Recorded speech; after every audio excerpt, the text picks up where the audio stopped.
नमस्कार दोस्तों। आज मैं आपको माला के बारे में बता रहा हूँ। जैसे कि आपको पूर्व में संज्ञान दिया था, तो माला के बारे में बता रहा हूँ मैं आपको। और माला को किस तरह से अपन फेरते हैं माला को, और माला को किस तरह से अपन फेरते हैं, कौन से मंत्रों के लिए कौन से माला होती है, वो आपको मैं बता देता हूँ। आज जानकारी दे रहा हूँ मैं आपको। और रुद्राक्ष की जो माला होती है उसके ऊपर शिव, हनुमान जी या कोई भी आपको मंत्र अगर फेरना हो, ठीक है, तो वो रुद्राक्ष के ऊपर फेरेगा। और राम, कृष्ण और विष्णु भगवान के संबंधी जो भी हैं वो तुलसी की माला के ऊपर फेरेगा। तुलसी की माला है, ठीक है। और वैसे हनुमान जी के लिए अगर आप पर्टिकुलर माला में अगर फेरना चाहते हो तो मूंगे की माला आती है, ठीक है। तो हर एक भगवान की अलग अलग मालाएं होती है और अलग अलग चीज़ें होती है और अलग अलग मंत्र होता है उनका। तो उस हिसाब से आप माला फेर सकते हैं। लक्ष्मी के लिए स्फटिक की माला आती है, कमलगट्टे की आती है और हल्दी की माला भी होती है। तो कई तरह की माला हैं जिससे आप जाप कर सकते हो। माला का जाप करने का मतलब ये होता है कि जैसे आप तो भले दिन भर है ना राम राम राम राम राम राम राम राम राम राम बोल रहे हो, ठीक है, लेकिन अंत समय में जब ऊपर जाओगे तब ना चित्रगुप्त जी आपसे पूछेंगे, धर्मराज जी, कि आपने है ना धर्म के लिए ये क्या किया, भगवान का सुमिरन किस नाम से आपने किया। तो आप कहोगे राम नाम से किया, तो बोलेंगे आपने कितने जप माला फेरी है या आपने काउंटिंग कितनी की है। तो अपन रोज़ राम राम बोलते हैं तो गिनते तो हैं नहीं अपन, ठीक है। तो अपन तो कहेंगे अपन ने लाखों कर ली, करोड़ों कर ली, वो मानने में नहीं आएगा।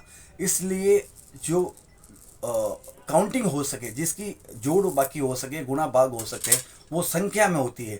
तो ये जो माला जो अपन फेरते हैं, अब खड़े खड़े राम राम बोल सकते हैं आप, कोई मना नहीं है, लेकिन माला पे फेरने का मतलब ये है कि ये काउंटिंग है। भाई मैंने रोज की अगर एक माला फेरी है, ठीक है, तो महीने की होगी 30 माला और 12 महीने की 360 माला होगी। तो उस हिसाब से आप है ना उसकी आप क्वांटिटी निकाल सकते हो, ठीक है। तो इसलिए माला का जाप होता है।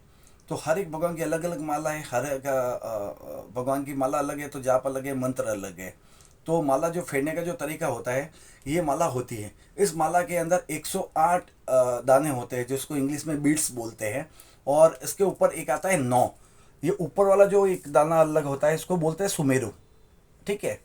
तो आप जब भी इस माला को फेरते हैं तो माला को जो फेरने का जो तरीका है वो है अंगूठे के पास वाली जो उंगली है उसको आपको हटाना है, वो टच नहीं हो। उसके अलावा आप अंगूठे को, अंगुली को जो भी आप सहायता से घुमा सकते हैं। इसको इस तरह से हम लोग जो ब्राह्मण जाप करते हैं तो हम लोग जल्दी जल्दी करते हैं, तो हम लोग इस तरह से घुमाते हैं।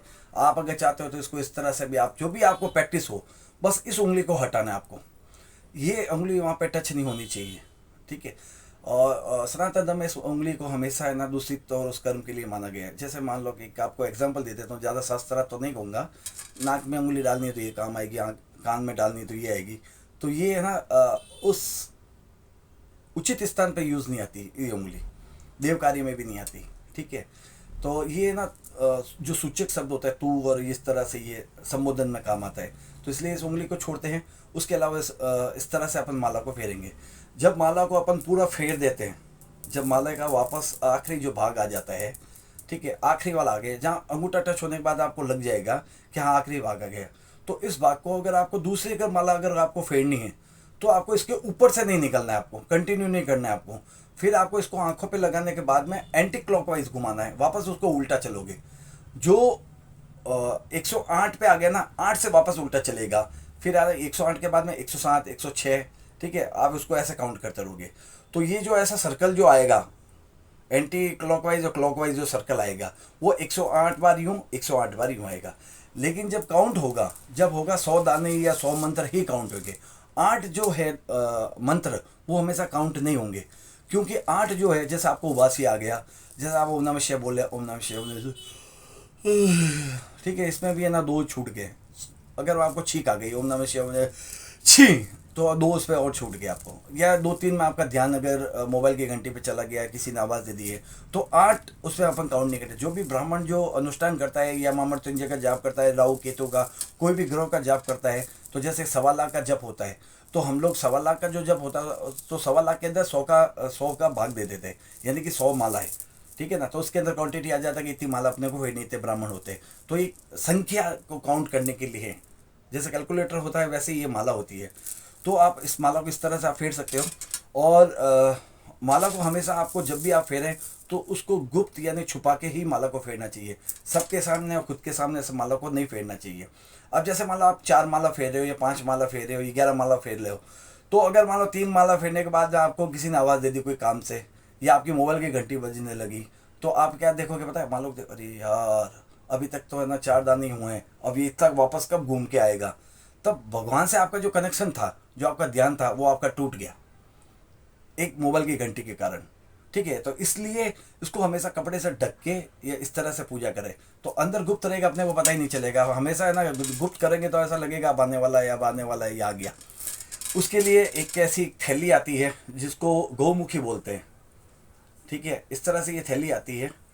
इस थैली के अंदर पहले आपको दिखा देता हूँ मैं। एक छोटा सा आगे से एक भाग होता है, निकला छेद होता है ये। इस छेद में से वो जिस उंगली को अपने को बचाना है, अंगूठे के पास वाली, उसको अपन इससे बचा सकते हैं। ठीक है, और माला को अपन इससे पकड़ सकते हैं। ये अंदर का आपको भाग दिखा रहा हूँ मैं इस तरह से। और ये बैग आता है, आप इसको गले में भी पहन सकते हो। लंबी अगर आपको है ना माला फेरनी है तो इस तरह से आपको इसको गले में धारण कर सकते हो, तो आपको हाथ को है ना एक सपोर्ट मिलेगा।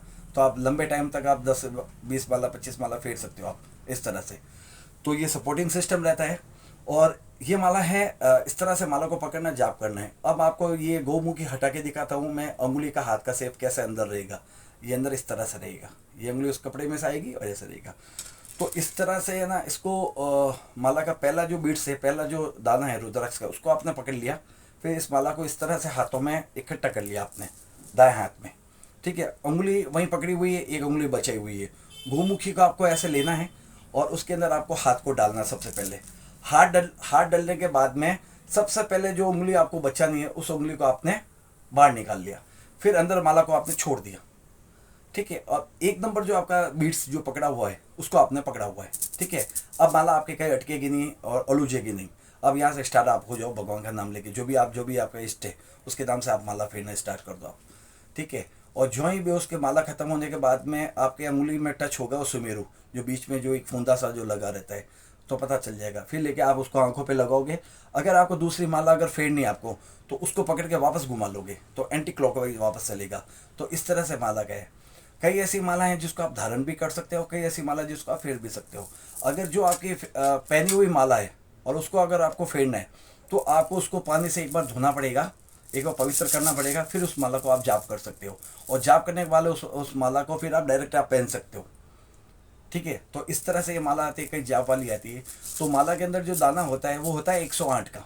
और अमूमन जो धारण करने वाली माला जो होती है लोग पहनते हैं, तो वो 2-3 तरह कैसे पहनते हैं। तो 108 जो दाने होते हैं उसका अगर अपन 50% भाग कर रहे हैं तो आता है 54 आता है। तो 54 वाले बीट्स वाले दाना आप पहन सकते हो। ठीक है, तो 54 वाले पहन सकते हो। अगर आप गोल्ड में करवाते हो तो स्पेस देके अगर बनाता है तो 54 के जो आधा होता है वो होता है 27 होता है। तो आप 27 दाना भी आप धारण कर सकते हो। तो आप आधे आधे जो भाग में है माला है ना, उसको आप धारण कर सकते हो। जय माता दी।